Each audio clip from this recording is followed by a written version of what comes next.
मैं एक सवाल पूछना चाहती हूँ। पिछले 13 वर्षों से भारतीय स्त्रियां अपनी राजनीतिक जिम्मेदारी का इंतजार कर रही हैं और अब उन्हें कुछ वर्ष और इंतजार करने के लिए कहा जा रहा है। कितने वर्ष? 2 वर्ष, 4 वर्ष, 6 वर्ष, 8 वर्ष? क्या भारत की स्त्रियों के साथ बर्ताव उचित है? भारतीय राष्ट्रीय कांग्रेस की मांग है कि यह बिल फौरन अमल में लाया जाए, लेकिन इसके साथ ही कास्ट सेंसस कराकर schedule caste, schedule tribe, OBCs की महिलाओं के आरक्षण की व्यवस्था की गई।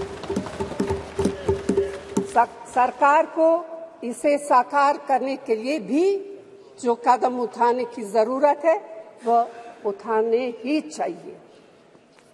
अध्यक्ष महोदय, स्त्रियों के योगदान की स्वीकार करने और उसके प्रति आभार व्यक्त करना का यह सबसे उचित समय। इस बिल को लागू करने में और देरी करना भारत की स्त्रियों के साथ घोर नाइंसाफी है। भारतीय राष्ट्रीय कांग्रेस की तरफ से मैं आपके द्वारा सरकार से मांग करती हूं कि नारी शक्ति बंधन अधिनियम 2023 को उसके रास्ते की सारी रुकावटों को दूर करते हुए जल्दी से जल्दी लागू किया जाए।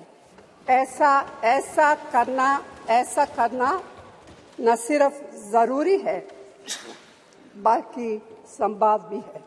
ये देश इस संविधान से चलता है और इसका आर्टिकल 82, मनीष तिवारी जी यहां बैठे हुए हैं, कल से लगातार वो संविधान की बात कर रहे हैं। अभी सोनिया जी ने भी बोलते हुए बातें कही कि अभी क्यों नहीं लागू कर दिया, कब से लागू कर देंगे। यह देश संविधान से चलता है। मैं आर्टिकल 243D और आर्टिकल 243T, जिसके लिए कि उन्होंने बड़ा अपने आप को गौरवान्वित महसूस किया कि हमने पंचायत में जो है महिला रिजर्वेशन लागू किया, बड़ा अच्छा किया। लेकिन यह आर्टिकल में 243D और 243T हमने तो नहीं दिया। आप दोनों को पढ़ लीजिए, 243D और T क्या पंचायत में किस तरह से रिजर्वेशन होगा और म्युनिसिपल कॉर्पोरेशन में किस तरह से रिजर्वेशन होगा। आपने उसके लिए कभी ओबीसी की बात तो नहीं की। यदि इस आर्टिकल में यदि आपने डाला होता ओबीसी की बात तो आप जब करिए बहुत अच्छा। इतने वर्षों से आपको नहीं दिखाई दिया।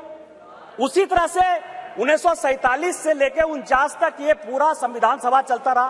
परसों से यही भाषण सुन रहे हैं सर। इस कॉन्स्टिट्यूएंट असेंबली से लेकर 1952 से लेकर आज तक चुनाव हुआ, कभी किसी ने राज्यसभा में रिजर्वेशन की बात नहीं की, विधान परिषद में बात नहीं की। आज भी राज्यसभा में शेड्यूल कास्ट और शेड्यूल ट्राइब को रिजर्वेशन नहीं है। विधान परिषद में शेड्यूल कास्ट शेड्यूल ट्राइब को रिजर्वेशन नहीं है। आप कौन सी नई बात केवल पॉलिटिकल एंगल के लिए ले आते हैं? आपने जब नहीं किया, जब तक आज तक जो है भारत के संविधान में यह कहा गया कि राज्यसभा में कोई रिजर्वेशन नहीं होगा, विधान परिषद में कोई रिजर्वेशन नहीं होगा। और जब माननीय प्रधानमंत्री जी और भारतीय जनता पार्टी इस बिल को लाती है तो आप कहते हैं राज्यसभा में रिजर्वेशन नहीं है, विधान परिषद में रिजर्वेशन नहीं है।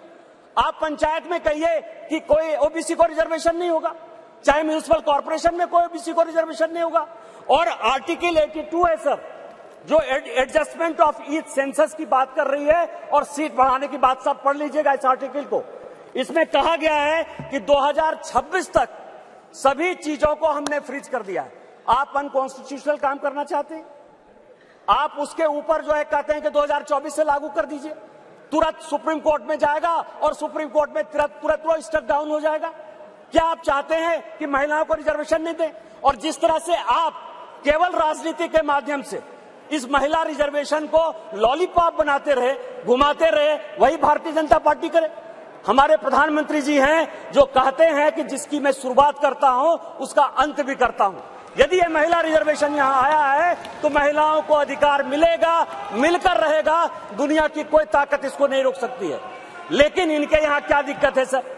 इनके यहां सबसे बड़ी दिक्कत है, और अभी जितने स्पीकर बोलने वाले हैं सर, वो स्पीकर 2026 में ये आर्टिकल 82 पढ़िए, संविधान को जो है पढ़िए, जो संविधान में लिखा हुआ है कि सेंसस होगा, सेंसस के बाद डिलिमिटेशन होगा, और डिलिमिटेशन के बाद जो है हम उसको लागू करेंगे। और ये आर्टिकल 82 कह रहा है, ये 82 कह रहा है